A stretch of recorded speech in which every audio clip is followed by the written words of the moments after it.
Université populaire du sport, février 2025, Économie du sport par Vladimir Andraff. Il y a beaucoup d'argent dans le sport, en fait depuis longtemps, depuis les Jeux olympiques de 786 avant Jésus-Christ. Mais évidemment, ce phénomène s'est amplifié au cours des siècles suivants, jusqu'à aujourd'hui. Et donc, ceci a donné lieu, ou a donné naissance, en 1956, à l'économie du sport, suite à un article d'un économiste américain consacré au baseball professionnel dans son pays, à savoir Simon Rothenberg.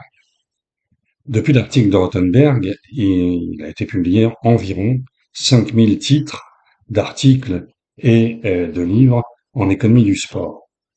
Je publie moi-même cette année un manuel, c'est-à-dire un livre destiné à l'enseignement de l'économie du sport, intitulé Sport et économie au XXIe siècle.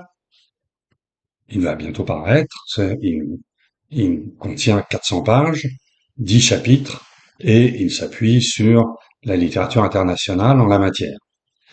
Il est bien évident que je ne peux pas résumer euh, ces 400 pages en 1 heure et demie, et il faudra en fait 20 heures. Ce que je vais donc faire, c'est piquer dans la table des matières de ce livre quelques points qui paraissent plus significatifs ou plus importants. Alors, il y a un premier bloc auquel les économistes s'intéressent un peu moins, qui est le sport amateur. Néanmoins, à cet égard, nous analysons la consommation de sport, qui est elle-même liée à la pratique sportive et son intensité, c'est-à-dire combien y a-t-il de Français qui font du sport pendant combien de temps par an, etc. Voilà. Donc ça, c'est un premier sujet face auquel on a une offre de pratique sportive, puisqu'il y a aujourd'hui du sport associatif, du sport commercial et une auto-organisation du sport par les pratiquants eux-mêmes. Et le deuxième sous-thème sur le sport amateur, qui est important, auquel on pourra consacrer quelques minutes, c'est évidemment le bénévolat sportif, sans lequel le sport amateur n'existerait pas. Le deuxième bloc est beaucoup plus gros, il s'agit du sport professionnel, évidemment, où il y a de très nombreux thèmes, dont je vais sélectionner quelques-uns. Le premier, c'est l'organisation du sport professionnel. Et ici, j'insisterai sur un point qui est la distinction entre les ligues de sport fermées, les ligues professionnelles fermées, telles qu'elles fonctionnent en Amérique du Nord, des ligues sportives professionnelles ouvertes, telles que nous les connaissons en Europe et ailleurs dans le monde. En effet, les règles qui président à ces deux types de ligues sont très différentes, le fonctionnement qui en résulte est très différent, et la manière de redistribuer les revenus entre les équipes sont également différentes.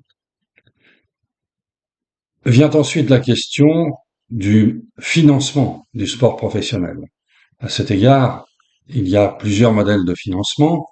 Un modèle un peu ancien maintenant repose sur les revenus que les clubs ou les ligues retirent des spectateurs, des subventions publiques et des sponsors, en général de sources locales. Mais les plus grands clubs ou au plus haut niveau, maintenant le financement a évolué. En dehors des sources précédentes, il contient aussi le financement par les médias, par le merchandising, par les manias de l'industrie, c'est-à-dire les grandes entreprises si vous préférez, et par les marchés, c'est-à-dire aussi bien le marché du capital quand des clubs sont cotés en bourse, et le marché du travail lorsqu'ils vendent des joueurs.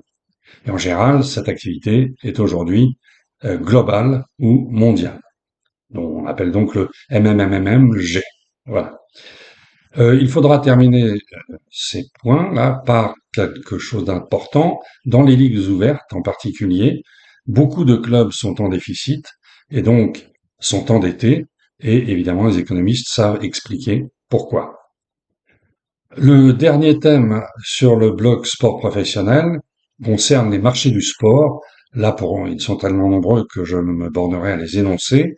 On ne pourra pas travailler beaucoup dessus. Alors, il y a le marché du travail des joueurs professionnels, le marché des transferts de ces mêmes joueurs, et puis le produit qu'offre le sport professionnel, c'est-à-dire le marché du spectacle sportif, dont dérive le marché du sport télévisé, le sponsorisme sportif et le marché des paris sportifs. Le troisième et dernier bloc concernera le sport et l'économie en général. Alors on a observé que les performances sportives d'un pays sont dépendantes de son niveau de développement économique. Par exemple, les pays développés gagnent beaucoup plus de médailles olympiques que les pays moins développés. Et nous sommes capables de donner une explication de ce phénomène à l'aide de modèles mathématiques et ensuite utiliser ces modèles pour prévoir les futurs résultats sportifs d'une nation. Le point suivant dans ce bloc, c'est les grands événements sportifs internationaux. Comme vous le savez, ils coûtent cher, mais souvent le coût est dépassé. En même temps, ils ont un impact économique sur le pays qui accueille le grand événement. Par exemple, euh, des impacts positifs, mais aussi des impacts négatifs. Et aujourd'hui, on parle aussi beaucoup de quelque chose d'autre qu'on appelle l'héritage, c'est-à-dire ceux qui restent en France, par exemple, après les Jeux Olympiques 2024. Voilà pour ce point. Et puis, le dernier point s'appelle les externalités économiques du sport. Il en est de positives. Par exemple, le sport est bon pour la santé, le sport est bon pour le bonheur, et ainsi de suite. Je n'y insisterai pas, mais j'insisterai un peu plus sur les externalités négatives, que sont les matchs truqués, les paris frauduleux, qui sont précisément des paris sur les matchs truqués, le dopage et la corruption dans les instances sportives. Ce sont des sujets qui sont traités par de nombreuses disciplines, mais évidemment les économistes ont leur manière à eux d'expliquer cela. La conclusion du cours portera sur les politiques publiques à l'égard du sport. Bon, il y a de nombreuses politiques dans ce domaine. Les économistes s'intéressent surtout au budget des sports, aux subventions au sport délivrées par les collectivités territoriales et à la fiscalité du sport. Et puis un second thème est très très important pour les économistes, c'est de voir s'il y a une conformité entre l'économie du sport et la politique de la concurrence qui est mise en œuvre, par exemple dans l'Union européenne ou aux États-Unis, mais aux États-Unis, le sport est justement exempté d'application de la politique antitrust ou politique de la concurrence. Je vous remercie pour votre attention.